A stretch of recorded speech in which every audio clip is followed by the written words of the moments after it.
All right, guys, welcome back to another one of our episodes. He said, she said. Primos edition. Today we actually have something really cool we're going to talk about. Yep. So since it is the spooky season, we're gonna make this episode, as you can tell by the decorations. We're going to call this Spooky Dooky edition. I said not Dooky, pelon. Well, what do you want to call it? If Just it's not a going to be called spooky Dooky, it makes episode. sense. It rhymes. I don't know about It the goes Dooky. it goes like Spooky Dooky. You're just on a kick with the whole Dooky thing, and I don't know. I don't know, Rick. To be determined. All right. Well. All right. I will try to push hard for you to name it. The Spooky Dooky episode. Okay. Yes. See, now you have me saying Spooky Dooky. Okay, then see, because it rhymes. I guess. Rhymes. All right, guys. Today there's a lot. I think this is a topic that a lot of people like, and it's always like really tempting to, especially in the Hispanic community, I guess, that they talk about like espantos and like there's so many stories like, that I definitely heard growing up. What do you call those birds that fly? Obviously, the birds fly. Yeah, all the birds fly. Well, except for chickens chickens don't fly. Yeah, that's why. Except for chickens, I think they can fly. No. Turkeys? Do turkeys fly? No, turkeys don't fly either. Do ducks? No, ducks do fly. Yeah. Okay, but tecolotes.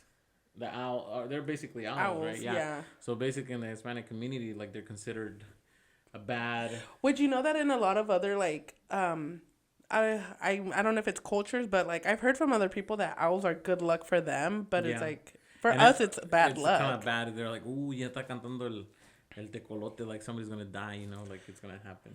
Oh, scary.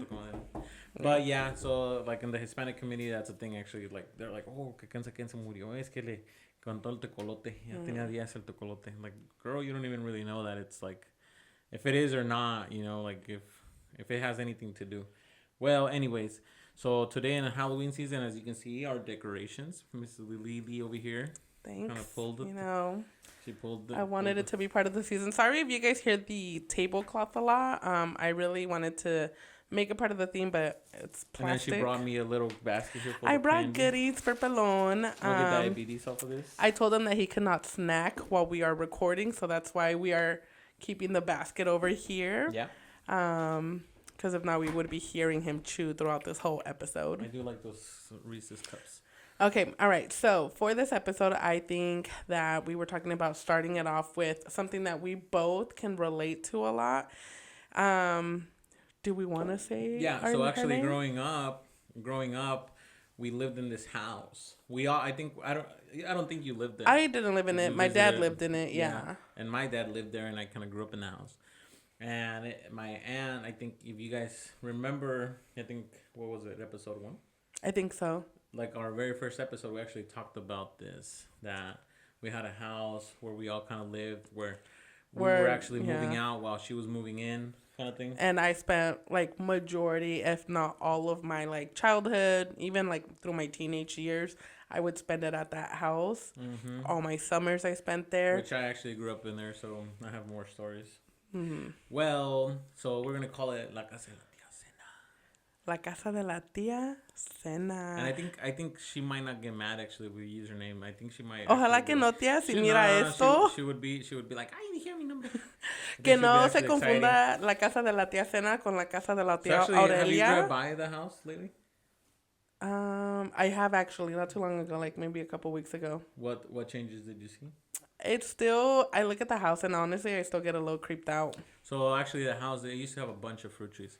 And long story short, what happened in the house, actually, there used to be an old guy. The house was built like in the early... It was a really old house. Late 1800s, like 1890 or something like that, I believe.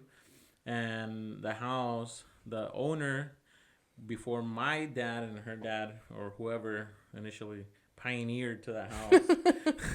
So they actually, when they moved there, they rented it from the son-in-law of so it was the grandpa, right? At least that's what I was told. Well, it was the dad. Well, el dueño era, digamos, era el abuelo. Uh-huh. Y su hija owned the property, and she rented the house to our parents. Yes. Our dad and your dad. or so, I think it was like 3 people that kind of pitched in. Okay, I needed to be clarified now though.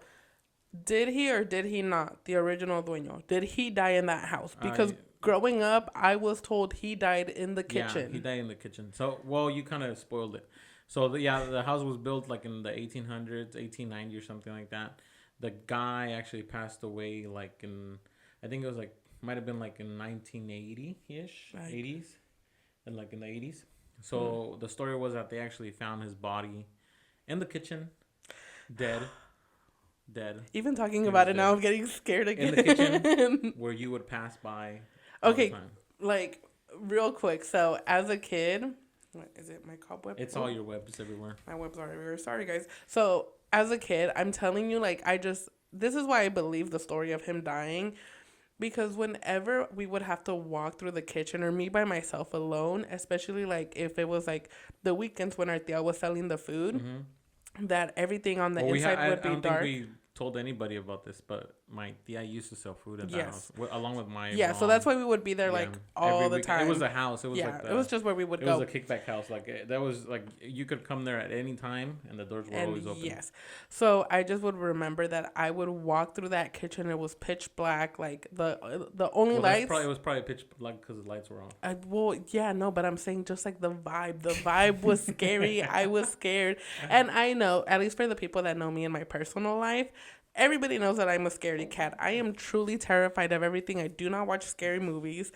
I think I'm the same way too. Actually, no, believe it or not, even. Well, actually, believe it or not, it's like when you're walking down like the aisle, like or like even the house, you feel like somebody's behind you. Like it was just like the vibes at that house. It just always felt like and I think somebody was watching. This might be like a 2 or 3 episode kind of thing. Actually, we might retouch this one. We will retouch at some point. Yeah, we have to retouch it because it's like actually a big part of my life. Actually, that house.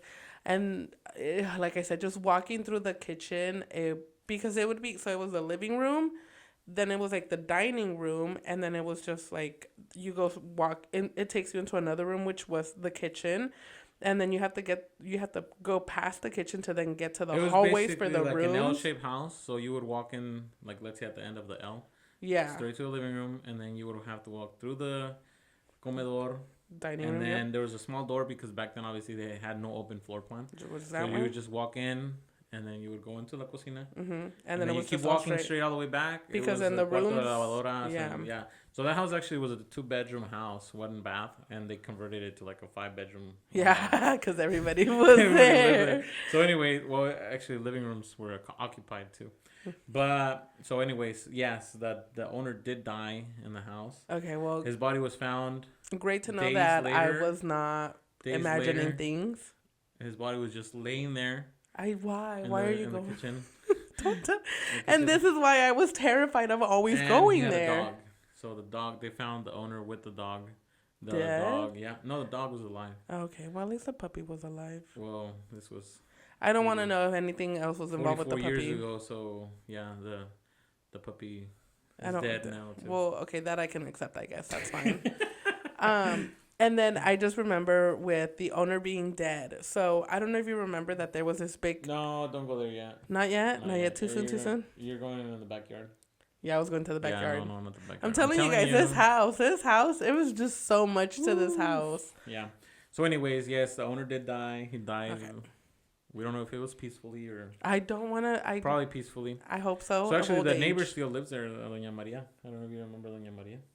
Yes. Yeah. So she's in her 90s now, like late 90s. She's still alive. Yeah, she's still alive. Shout out to that girl. She's still breathing. I just passed this last week, actually 2 days ago. I drove past the house, and that house actually after my aunt moved out, she moved back to Mexico, and the house actually became available for sale, and it wasn't not even expensive. I was like thinking of buying it, but it's in a bad neighborhood.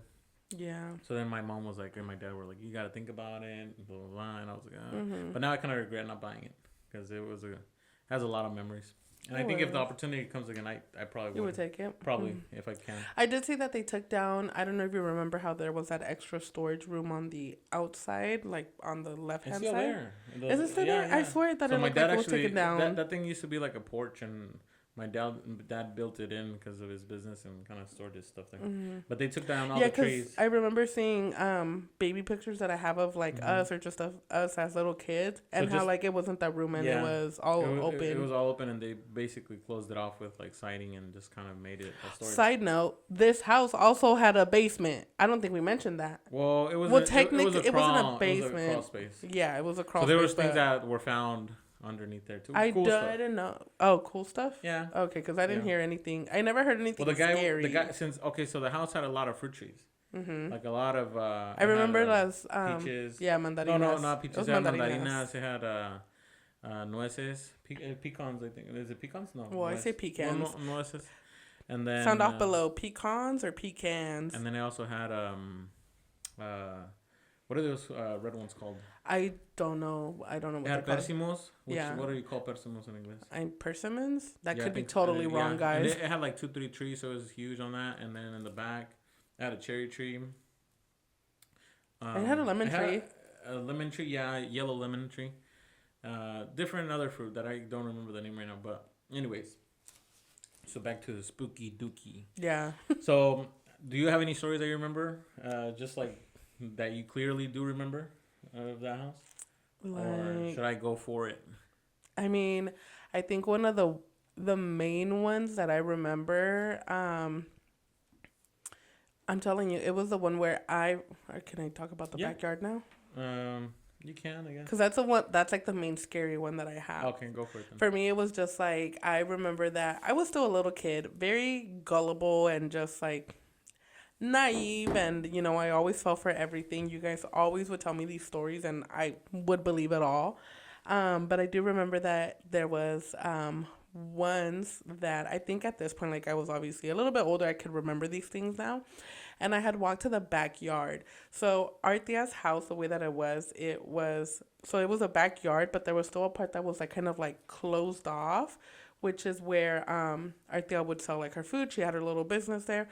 And then from there was still like these, like, I guess you could say walls. And then there was still more to the backyard. Mm-hmm. And then I remember one day my tío Mon was back there.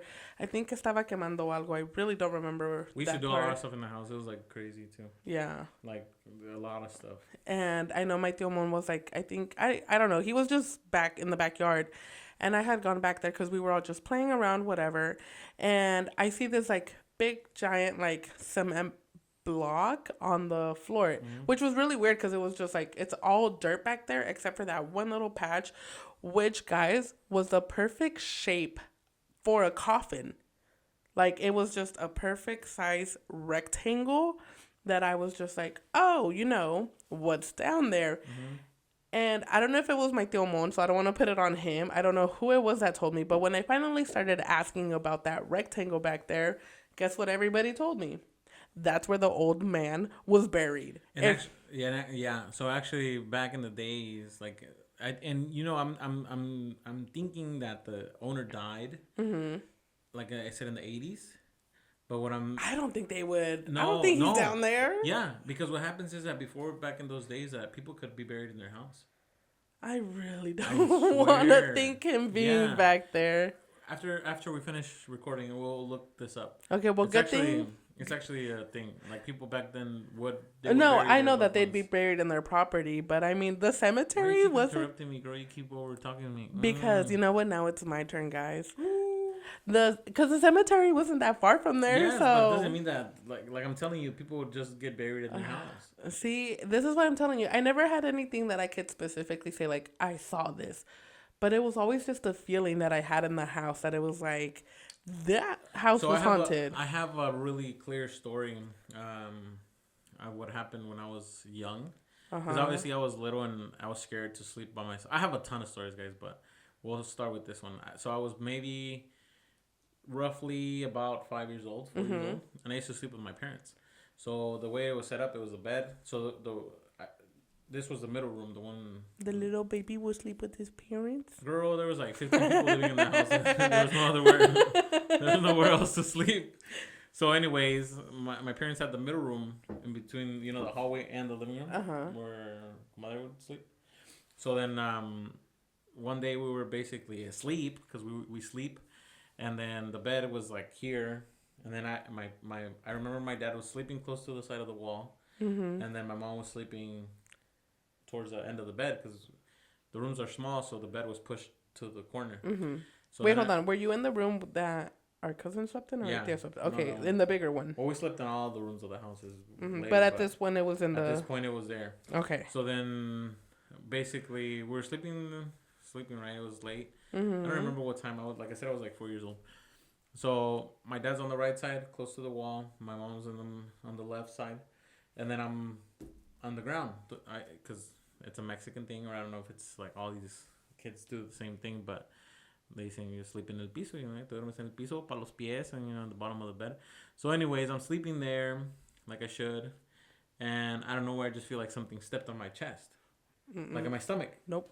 That's and then I nope. started like crying, and I started like, you know, I lost air. Mm-hmm. So basically, I was just kind of like, you know, Nope. like I feel like somebody stepped on me. So then, fast track, like 20 seconds later, well, my parents, as soon as I got up, my parents woke up too. But they were saying that they felt that somebody crawled from the bottom of the bed. I'm already scared. I'm already scared. From the bottom of the bed, like towards the middle. Stop, that's so creepy. And then they said that they felt that somebody said just like, hey, here, come. I'm asleep in between you guys.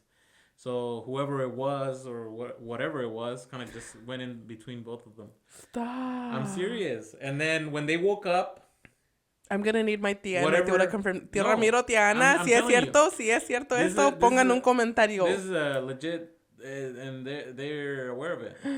So whenever they woke up or felt that feeling, they kind of woke up, and then whatever it was ran off. I'm thinking, or we're Stop. thinking, Why is it giving? and stepped on me. It's giving The Grudge. You know, in No. that scene of The Grudge where the little creepy thing like crawls away. Oh yeah. That's what it's giving.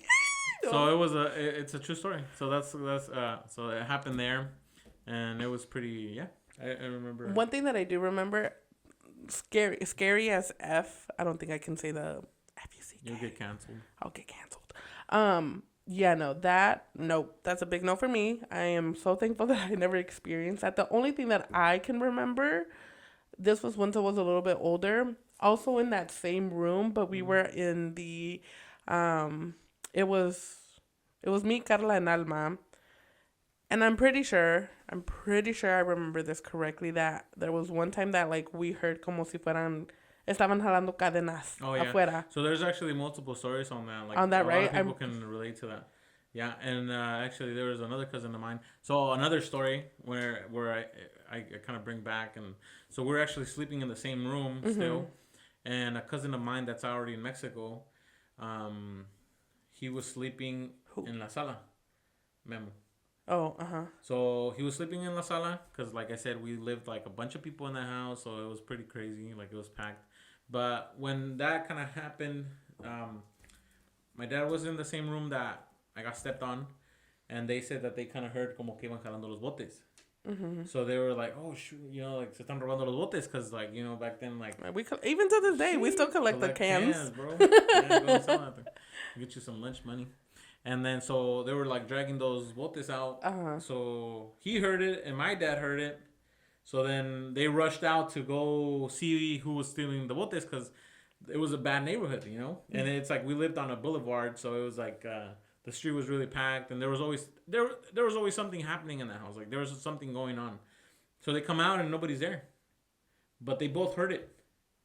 I'm traumatized. My cousin came out with like a bat and everything, you know, like all my ready to beat scary. somebody up, but I feel like I have so many memories that I've repressed because I just don't like thinking about the scary stuff, and I feel like it's all coming back now. Hearing you talk about it, hearing me talk about it. So there's another situation. This happened probably, I would want to say, 2003. No, before. I don't know. Maybe like 2001. Gish. So they actually, my parents were gonna have a party, and that day we went to the flea market. Me and my mom and my grandparents, paz descanse, my mom's parents. So when we went to the flea market, they were actually iban a bautizar a my cousin Lomar. Then this must have been before. After. Yeah, so I'm thinking it was like 2002 or 2001. Yeah, because Martin is 99 and Alomar is 2000. Yeah, so probably 2000 or 2001 then. So that's about the time we kind of moved out afterwards, I guess. So that day, I remember nobody lived with us anymore. Like it was just my parents and us, like my parents and me, because I was an only kid back then. So then we went to the flea market to buy las bolsitas de los dulces para el bautizo. And then my grandparents came with us to the flea market. So we went shopping and everything, right? We get back, and my grandparents, they were tired. So my mom took them to our bed or her bedroom so they can take a nap.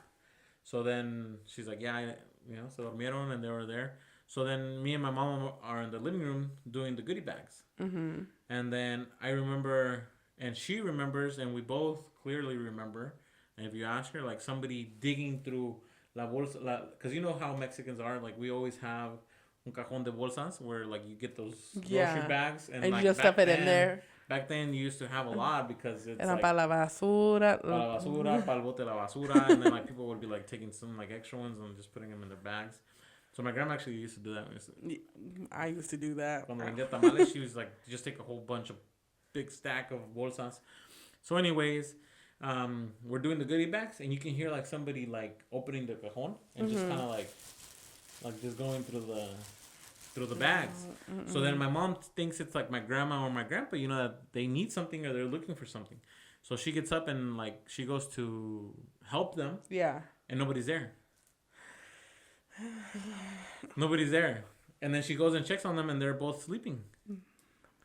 So it was like crazy, it's like, because we both heard it, and my mom's like, let me go help your grandma or your grandpa because they probably need something. And she goes and nobody's there. But it was clear, like you can literally hear. And this was in the kitchen? Me and my mom were in the living room at that time. Uh-huh. And then the noise sounded, it was coming like from the kitchen. I wish we could say see, I'm scared already. I wish we could say where this house was located, and I wish we could show pictures of this house just so that people could get an understanding of like it's just a creepy house. And you know what? We would be gaslighted as kids because like at least my tia and my parents would always be like, no es nada, es el aire. Yeah. No, it's not. This house is haunted. There is a ghost. So I remember también taking it back probably even before the 2001 situation. This was probably like in mid 90s. I was born 93, so this was probably like 96, 97. So people, there was a couple of uncles that would stay there to drink, and they would like get like really, really drunk. And then I remember the situation that they were like, uno lo habían espantado que habían tirado los trastes. They were like, que se cayeron los trastes. But that could be accidental, I guess. I like to think about that, at least to calm myself. Because it's like if you put un vaso de agua or whatever, like a cup of water it or could a slip. plate, and they could slip. Yeah, so I do, when it comes to the trastes things, unless if it's only like one or two in there that it's like, okay, how did this fall? How did it make this big noise? Other than that, I try to be logical about it now. And I'm like, there was like 20 people living in the house, so there was probably like a ton of trastes too. So it's like, hey, que me espantaron. They were like, oh, this guy even like lost his drunkenness, and then he got sober real quick. But yeah, so and there's like other situations like where people were like, que le jajaron los pies, like I don't know. Oh yeah, I would hear that a lot. Like in that house, like, oh, que se me subió el muerto. Like, it would just happen. Like, there was actually... Mi tía actually has a really good story, mi tía Sena. Because I remember when... This was after Moncho was born. Mm-hmm. So, I remember her saying that she would often se le subía el muerto. Mm-hmm. So, one of the situations that she actually went through was that she was sleeping, obviously, because you're deep sleeping and you feel something heavy on your chest. For anybody that's not experienced it before. Yeah. Well, in English... basically, que se te suba el muerto in English for our English listeners, it's basically when a sleep paralysis, which a lot of people like. It's a scary thing. Sleep paralysis. Well, sleep paralysis is a technological term, or the technical term, not technological, technical term. Mm-hmm. Because it's basically it's just a sleep paralysis that you get. It doesn't necessarily have to do anything with like hauntings or the dead, but for us, like, it's a superstition that I'm it's not like. sure if this is a thing for you guys. Just comment it down below or send us a private message, and we're trying to figure something out. Because anyways, a situation came across because she was sleeping. Like, I guess it was sleep paralysis, and she felt something heavy in her chest, and I think she said she started praying. Mm-hmm. So in her sleep, so because all Mexicans when we're scared we pray, and then so then she said that when she woke up, or my uncle woke her up. Yeah. Well, no, she did wake up by herself, and my uncle was still sleeping. She just saw like the pañalera on the door and the bags that she had hanging on the door, just kind of like moving, like if somebody had just recently shut the door. I feel like I remember the story because I feel like it was one of those that it was like, how was it moving, like where, like how was it? Because didn't she say, I want to say that she also had told us stories of like things that like had happened in her closet, like just weird things that it's like cosas se caían en el closet. I guess we can bring that up for the next episode or something like that. Maybe we just bring it up. Bring it up for the next one. Maybe we make this a 2-part series as well. Yeah, let's do it. Okay.